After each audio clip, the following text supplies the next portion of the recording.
Thank you, Chair. I would like to start by thanking Councillor Joan Hulley for her year as Chair, and also by congratulating Councillor Charles Maudling on his appointment to be Chair for the next municipal year. This is my 6th annual general meeting address to you as your elected Mayor. On May the 21st last year, I delivered a speech outlining many of the successes we'd achieved as a council, and I also outlined my manifesto commitments, having just been re-elected by the residents of our borough. We strode confidently and with purpose to face the year ahead. Little did I or anyone else realise what a momentous year that lay ahead of us, and the magnitude of which would change all of our lives forever and will be discussed and analysed as an unprecedented historical event for generations to come. All of us are experiencing this unprecedented event. The coronavirus has changed our world, challenging the fragility and vulnerability of human life.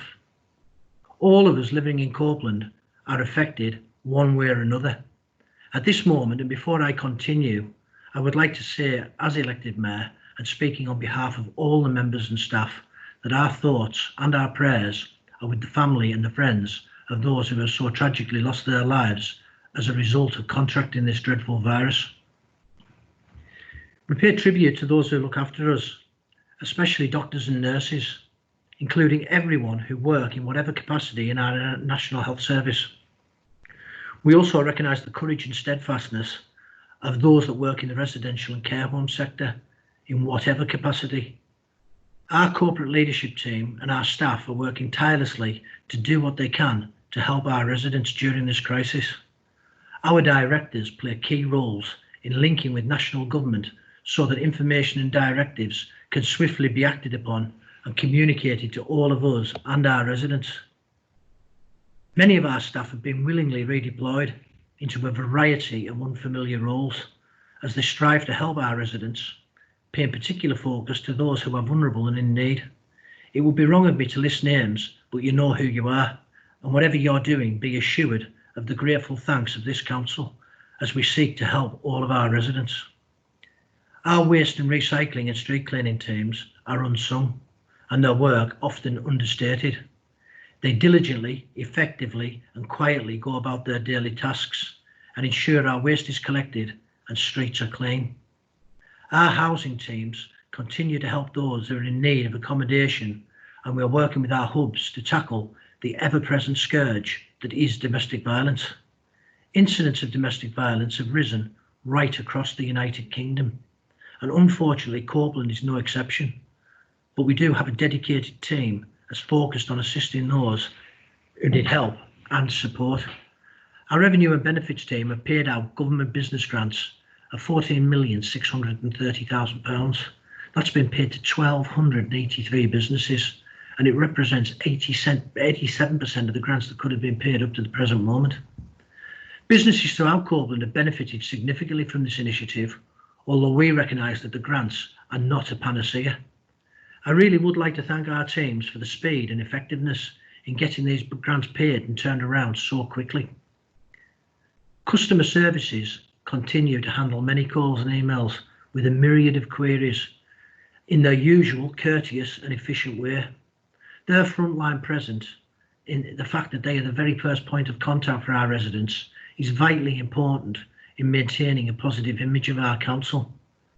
All our departments, planning, building control, parks and open spaces, licensing, environmental health, all continue to provide their first-class services despite the challenges that they face. Our PAs and teams of democratic services, HR, ICT, legal services and property are working tirelessly to keep our staff and our services running smoothly. Our communications team is doing an excellent job of keeping you and our residents up to date of an ever-changing situation. Our bereavement services team are supporting our residents with compassion and kindness throughout what really are the most difficult of times. I pay tribute to all our staff and recognise that the work that has been achieved over the past 5 years to re-engineer this council has placed us as one of the best in the whole of the UK and has helped us be more effective in dealing with this crisis. It's also really gratifying to see that after a tremendous amount of often difficult and complex negotiations, that we've managed to extricate the council from an expensive and debilitating PFI agreement surrounding the Copeland Centre. We are now the owners of the Copeland Centre, and I want to thank our Chief Executive, Pat Graham, our Finance Director, Steve Brown, and our advisor, Andrew Smith from Cushman and Wakefield, for their persistence, their drive, their capability, and their absolute professionalism in bringing this to a conclusion. I'm pleased to report that the future High Streets bid for Whitehaven is about to be submitted. This is a very exciting, innovative and dynamic project that will surely be economically positive for Whitehaven and will be a catalyst for activity and growth in our major town. I thank our economic development team for the hard work in bringing this bid together. And work also continues on town deals for Cleatormoor and Millom. We look forward to seeing their respective plans develop, and I am personally pleased to see the demolition of the eyesore that was the Red Lion building in Egremont.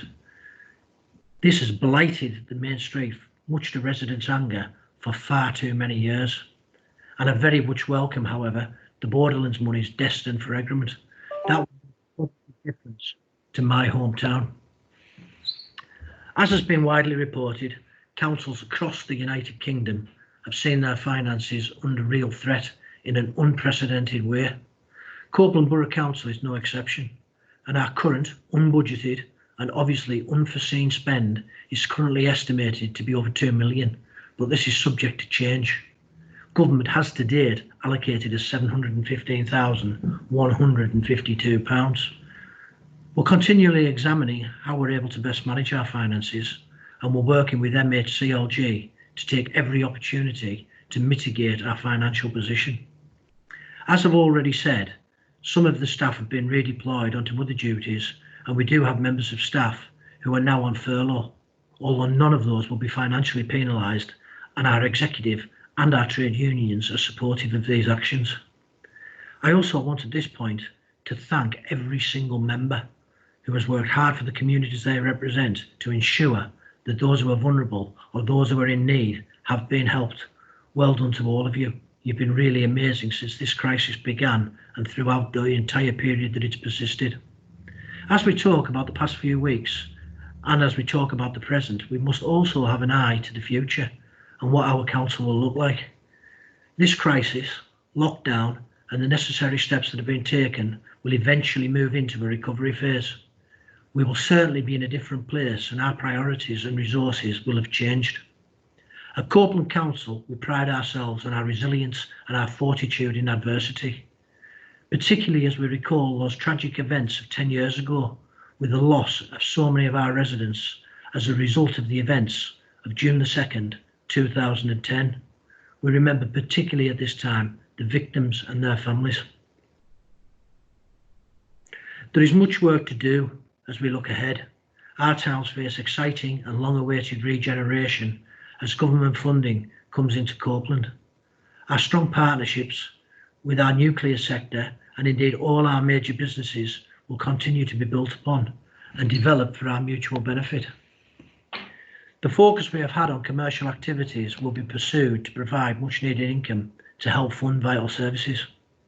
Our social inclusion agenda will go on relentlessly as we strive to close the gap between the haves and the have-nots.